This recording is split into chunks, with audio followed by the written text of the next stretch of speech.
And here we are. We are on the floor of RSA Conference. Thanks everybody for joining me for this brand story with Abstract Security. I'm thrilled to have Colby DeRodeff with me. How are you, man? Hey, I'm doing great. Good to see you, Sean. It's always good to see you, Colby. Absolutely. I mean, I don't know how many years we've known each other. Couple decades. Couple decades. Yeah. I didn't want to date myself, but there we are. It's easier to say 2 decades than like count the number of years. I know. Let's just say we're both sitting in Loyalty Plus. Yes. A few days of RSA Conference. We've seen some things as well. This isn't about me. It's about you and the cool things you've been up to with Abstract Security, and it's a space that I love. So I'm thrilled to have this chat with you. And before we dig into the company and all the cool things you're doing there, give folks a sense of who Colby is, what you've been up to. Excellent. Sure. Well, hey everybody. Colby DeRodeff. I'm the CEO and co-founder of Abstract Security. Kind of started my career in cybersecurity back in 2001 at a company called ArcSight, and ArcSight was really kind of the first dominant SIM player on the market, as that's when we met. And right. Kind of stayed there and watched the company grow from the year 2001 all the way through IPO and acquisition by HP. Exactly. Yeah. And lots happened in that. I'm sure you had grand visions for what that space would be, as did I, and I think we saw some innovations there. But what have you seen in the last few years where you think that's not going to really either meet the mark now or necessarily hold up as things move forward? Well, some things changed, right? So when we started building ArcSight, it was all about perimeter security, detection at the edge, insider threat, and then along came compliance. And compliance really changed the dynamic of SIM, because all of a sudden you had regulation saying you had to collect data from all these different sources, and everybody, you have a hammer, everything looks like a nail. Right. So us vendors said, fantastic, we have a SIM, put all the data in there. A few more connectors, we're set. Yeah, a few more connectors, you're all set. And so what happened is the volume of data increased so much that companies like Splunk came along and said, hey, forget doing analytics, forget doing detection, just collect this data, write it to disk super fast. And so that's when I say we kind of went into the data swamp era, which is like these mass data stores, not adding a lot of business value. And a whole nother category of companies came along onto the market, which is XDR. And that's really because a lack of capability within the SIM. So entrepreneurs, myself included, went out and built XDR systems that sat on top of the SIM, extracted data, did analytics, and then sent the data back to the SIM because they weren't doing analytics. And so what, it's funny because I feel like I know some of the answers, but I want to hear them from you anyway. But so when you're talking to business folks, because security has found its way into the boardroom. Absolutely. Right? People want to know, are we protected against this thing? Are we weak here? Have we seen any signs of X, Y, and Z? Those answers have to come quick. They have to come with confidence. They have to be backed up by data. And so how do you see organizations struggling with that at this point? Oh, so a number of different things, right? I mean, getting answers quickly out of any system that's, indexing data all day, quick is not really a thing. So, you're talking hours, days to get answers to questions, and that's just not, that's not efficient. If you think about the average adversary breakout time being like 62 minutes, if you spend an hour indexing data before you get access to it, that puts you kind of behind the 8 ball as it goes, right? My grandmother always had this funny cartoon on her wall, on her refrigerator. It said, don't walk across a river just because the average depth is 3 feet. So if the average adversary breakout time is 62 minutes, it can happen a lot faster. Yeah, I'm sure there are many analogies similar to that you can get. Yeah, exactly. Oh, boy. So what are you hearing? Because I know you talk to a lot of people, a lot of research, a lot of security analysts sitting in the SOC, business leaders trying to get a handle on this. What were they saying to you and what were you seeing that said we need to kind of shift things here a bit? Well, we need to stop modernizing the mistakes of the past. So there's a lot of solutions right now being touted as next-gen SIM. Okay. A lot of these solutions are built on legacy technology that was originally built to compete with Splunk, right? Back in 2010, 2011, there were a lot of people going after Splunk back then. They're like, oh, we're going to build this faster version of Splunk. Well, these technologies ended up getting purchased, acquired by larger tech companies, and now they're being rebranded as Next-Gen SIEM. And ultimately, they don't have the background on SIEM and the pitfalls and the landmines and all the lessons learned over the years. And, so if you're starting at that right now, you're going to fundamentally fall into the same pitfalls that have happened to folks years and years ago, right? And at scale. At scale, yeah, just at a much larger scale. And so, you see this approach of like, let's just take a data lake, stick it in the cloud, put a dashboard in front of it, and call it a next-gen SIEM. Fundamentally, that just doesn't work. Do CISOs, again, I'm sorry to the CISO crowd for this one instance where I had a conversation with the CISO at a CISO meetup, where I said, I believe security is due for a transformation. All the rest of the business has been in transformation. And this particular person said, well, we have transformed security. We've moved a lot of it to the cloud. And I'm like, that's not exactly what I was thinking. Right. So I want your perspective. How do CISOs view this problem? Is that the answer, where they're not maintaining systems and they're just moving stuff to the cloud? Do they think that's the answer? I think that answers an immediate transformation problem, because as you are migrating everything to the cloud, all of a sudden there's this whole new data set that analysts fundamentally are learning still because it's complicated. There's an environment from a resource perspective that folks are learning still. And I mean, you talk to a number of different people and, the varying levels of cloud security expertise, right? And so I think some of that is like, there's got to be a quick answer. We're being forced to migrate everything to the cloud. What is my quick solution for that? But now we're going to be at a point where organizations that have put like kind of stopgap solutions in place to get them on their cloud journey are now going to have to sit back, reevaluate, and say, okay, what does my next 10 years look like? Because it's probably not the solutions that they chose as a quick stopgap to either get off of Splunk or migrate to the cloud or whatever the case may be, right? Okay. So you started Abstract Security. Mm-hmm. Congratulations, by the way. Thank you. That was announced today. Yep. And big news. So tell us what was the catalyst? I mean, I know you're a thinker, you're a doer. I've seen you grow and create some amazing things. It takes something to change from this is a great idea to let's go for it. What was that catalyst? Maybe I have a screw loose. Could be. I don't know. But I think we all do. We all must. If we're in cybersecurity, we probably have a screw loose. But I think actually it was kind of a culmination of the last couple companies that I've been involved with. And at Veridin, the last company I was at before the acquisition by FireEye and ultimately Google, we were doing controls validation. Right. So we'd go into customers' environments and run live fire attacks in their environment, and we would try to see how their controls respond. Yeah. So prior to running those attacks, we'd ask the customer, like, hey, how's your coverage for like privilege escalation? And they're, we have all these rules, like tons, and we'll detect it, no problem. So we'd run privilege escalation, exploits in their environment, and we'd go back into their SIEM of choice, whichever one it was, and there were no alerts. And I said, that's weird, you have all these rules though. And then they dig into the rules and those are looking for PowerShell logs. Well, we don't actually log PowerShell. So there was no way these rules were ever going to fire. They're totally ineffective. They had them, but they weren't effective because they didn't have the data that drives them. And so, one of the things I've been thinking a lot about and kind of led to this is we have to abstract this away, no pun intended, or maybe pun intended, one or the other.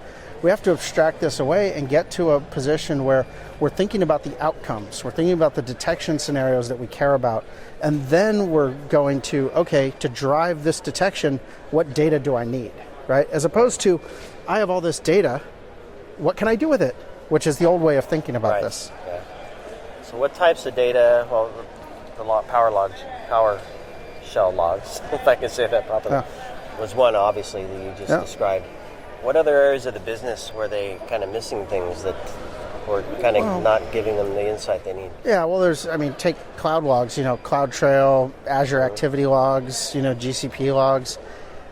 There are nuggets of gold in those logs, but maybe like 1% of the data is valuable for detection, and the other 99% of the 55 terabytes a day that's generated is useful.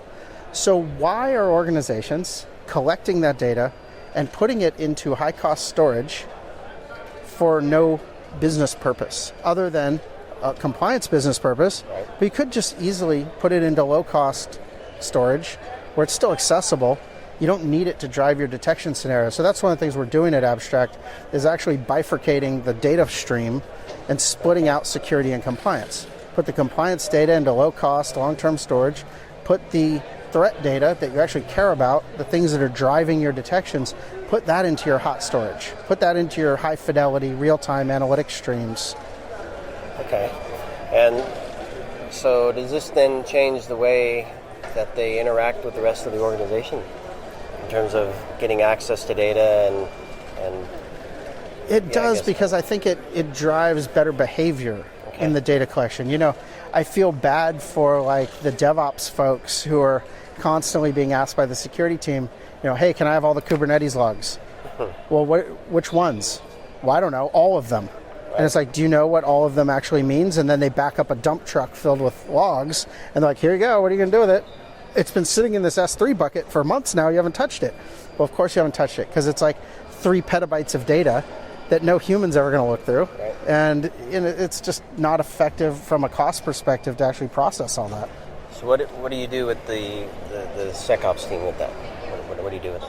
Well, you have to determine, again, back to the outcomes, right? So figure out what are the detection scenarios that you actually care about, right? And then figure out what data you need to drive those detection scenarios.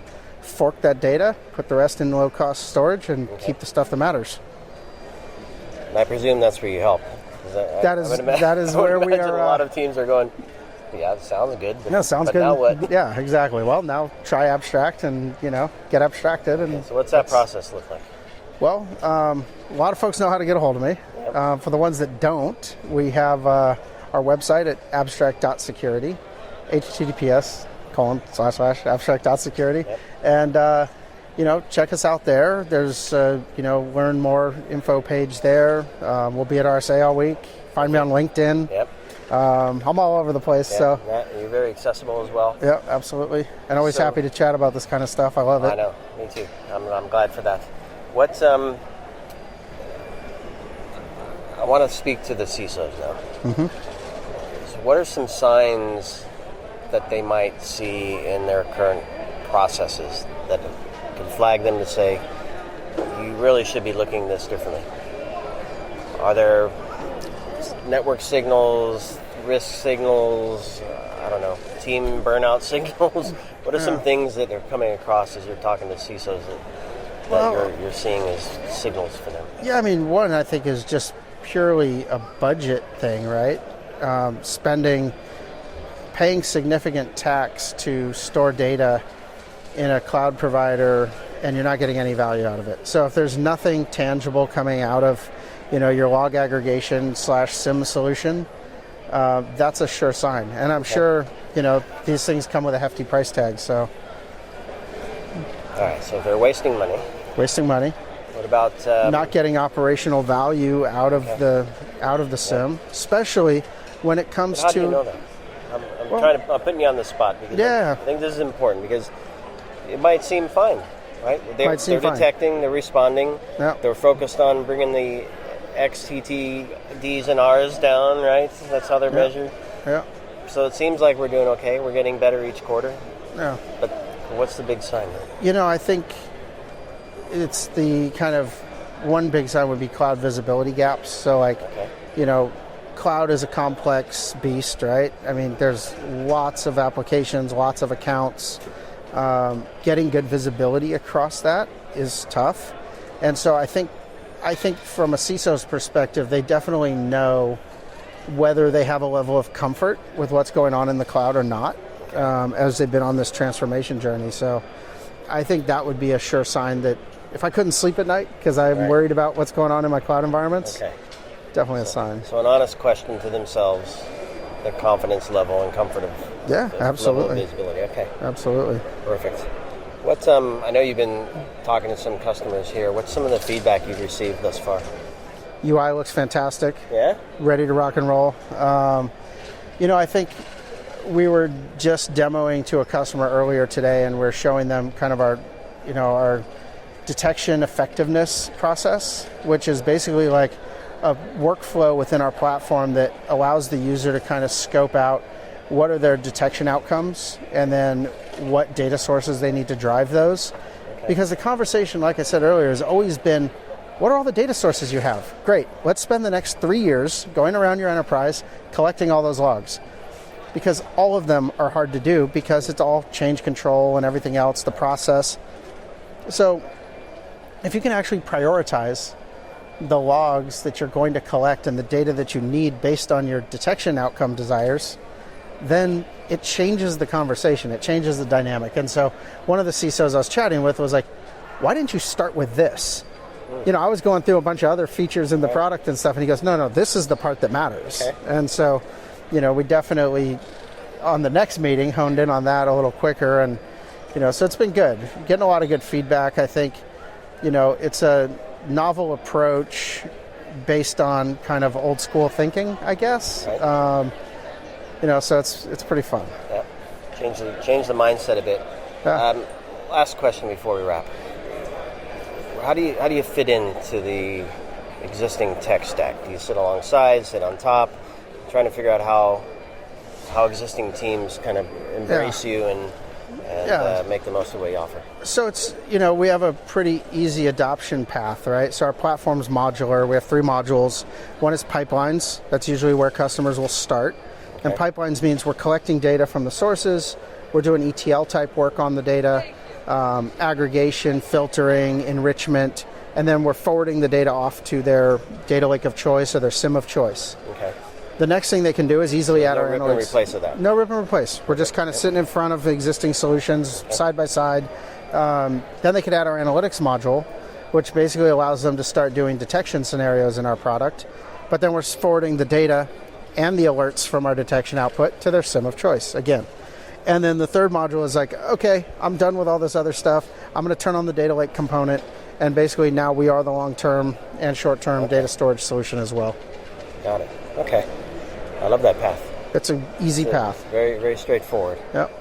And we don't charge by the gigabyte. We're not doing that. So it's a different model, different times. I know all the customers I've talked to hate the gigabyte per day pricing. So we're just doing things different. Wasting money there. They're already wasting money there. We're doing things different. So I love it. Yep. Well, Colby, I'm excited for you, and sounds like a great solution to the problem that many probably know they have and haven't figured out how to get ahead of it. Right.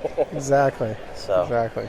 All right. Well, thanks for joining me here. Yeah. And have a fantastic week at the conference. Absolutely. You as well. Tremendous luck with the launch. Absolutely. And this is just day 0, right? Day 0. You're on to a good start here. Thank you, everybody, for joining us for this chat. Please do connect with Colby and the Abstract Security team. And, of course, stay tuned. Lots more coming to you here from RSA Conference. Thank you. Cheers.